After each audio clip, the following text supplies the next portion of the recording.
Hello, channel का नाम untold stories here है। मेरा एक इंग्लिश चैनल भी है, लेकिन ये हिंदी चैनल में मेरे पहले कुछ वीडियोज़ हैं। मुझे वीडियो ट्रांसलेट और एडिट करने का इतने दिन मौका नहीं मिला। अब मैं मेरे पुराने वीडियोज़ भी यहाँ पे ट्रांसलेट करके डाल रहा हूँ। ये वीडियो मेरे वियतनाम के ट्रिप से है, जहाँ पे मैं वियतनाम पहुँच चुका हूँ और अब फूकॉक नाम के एक आइलैंड पे आ चुका हूँ। आज मैं कुछ ग्रोसरी शॉपिंग करूँगा और जाते-जाते मैं अपनी स्टोरी बता रहा हूँ कि मुझे कितना खर्चा आया, मैं कहाँ पे रह रहा हूँ और यहाँ पे डेली लाइफ कैसा है।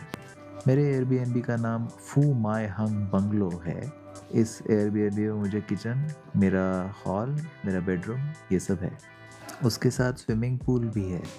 मैं अपना ब्रेकफ़ास्ट, लंच, डिनर सब कुछ यहाँ पे कुक कर सकता हूँ। जनरली मैं ऑमलेट, शाम का राइस ये सब यहाँ पे प्रिपेयर करता हूँ। मुँह उठा के वियतनाम में आ तो चुके हैं, लेकिन हमें वियतनामीज़ कुज़ीन इतना ज़्यादा पता नहीं है। क्योंकि वियतनाम कुकिंग के साथ हमारा ज़्यादा एक्सपीरियंस नहीं है, तो हम राइस, अपना ब्रेड या फिर साउथ इंडियन कुकिंग पे बेस्ड है। ब्रेकफ़ास्ट में पोहा, ब्रेड ऑमलेट, सेवई उपमा या रेडीमेड डोसा बैटर से बना हुआ डोसा, ये सब खा के हम लोग ज़िंदा हैं। अब एयरबीएनबी में किचन है और आप खाना बना सकते हैं, तो आज वो दिन है जब मैं सब सामान ला रहा हूँ।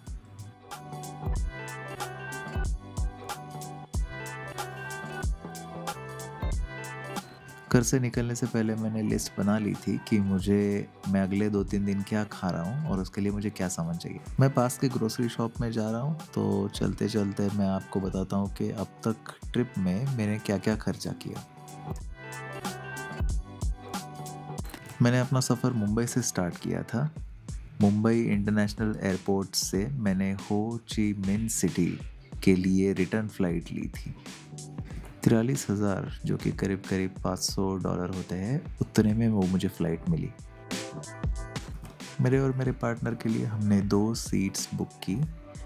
हमने इकोनॉमी क्लास ऑप्ट किया था कॉस्ट सेव करने के लिए। लेकिन जब आप बुक कर रहे हो तो आपको ऑप्शन है और मैंने वो अपग्रेड का ऑप्शन चूज़ किया, जिसमें कुछ पैसे देके ज़्यादा लंबे पैर रखने की जगह इमरजेंसी एग्ज़िट के पास है। हो ची मिन्ह सिटी में कुछ समय बिताने के बाद हमने डोमेस्टिक फ़्लाइट ली, जो हो ची मिन्ह से फू कॉक नाम के इस आइलैंड पे आती है, जहाँ पे हम हैं और मैं सुपरमार्केट जा रहा हूँ। हो ची मिन्ह से फू कॉक के लिए जो इंटरनल डोमेस्टिक फ़्लाइट ली, वो मुझे 18,000 रुपए में पड़ी, जो कि करीब-करीब $200 है।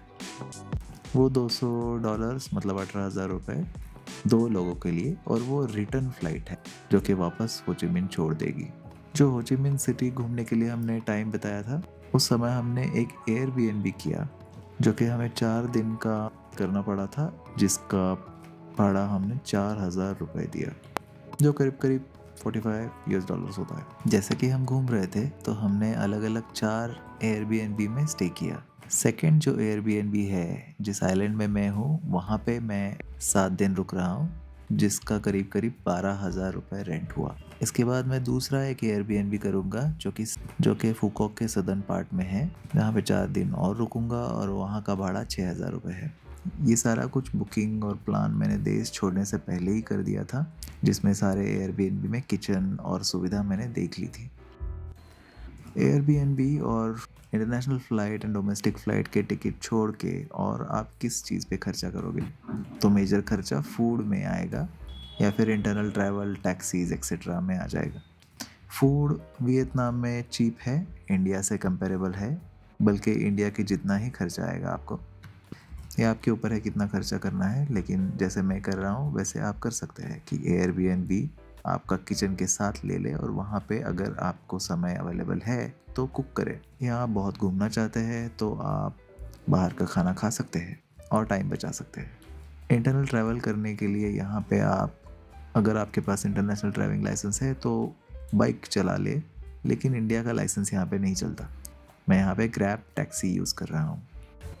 ये दोनों ही खर्चे आपके ऊपर डिपेंड करते हैं कि आप कितना करना चाहते हैं।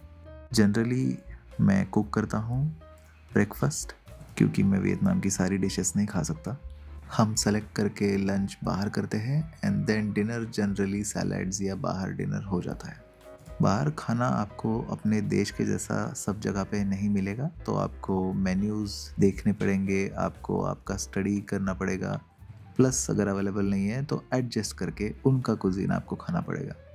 मैंने यहाँ के इंडियन रेस्टोरेंट्स में प्राइसेस देख लिए हैं जो कि फूकॉक आइलैंड पे एटलीस्ट डबल है जो आप इंडिया में पे करते। ट्रांसपोर्ट मैं पूरा पब्लिक ट्रांसपोर्ट से कर रहा हूँ जितना पॉसिबल हो सके, नहीं तो मैं ग्रैब नाम का एक एप्लीकेशन है वो यूज़ कर रहा हूँ जो कि टैक्सीज के लिए बहुत अच्छा है। मैंने मेरे एयरबीएनबी के होस्ट के साथ बात करके मेरा एक मोपेड रिज़र्व कर लिया था। मेरे एयरबीएनबी के होस्ट ने हमें काफ़ी चीप रेट पे डेली में ये स्कूटर रेंट पे दे दिया था। फ्यूल का कॉस्ट इंडिया से कम है, करीब करीब 500 से 750 रुपए पर डे के रेंट पे हमको वो स्कूटर मिला।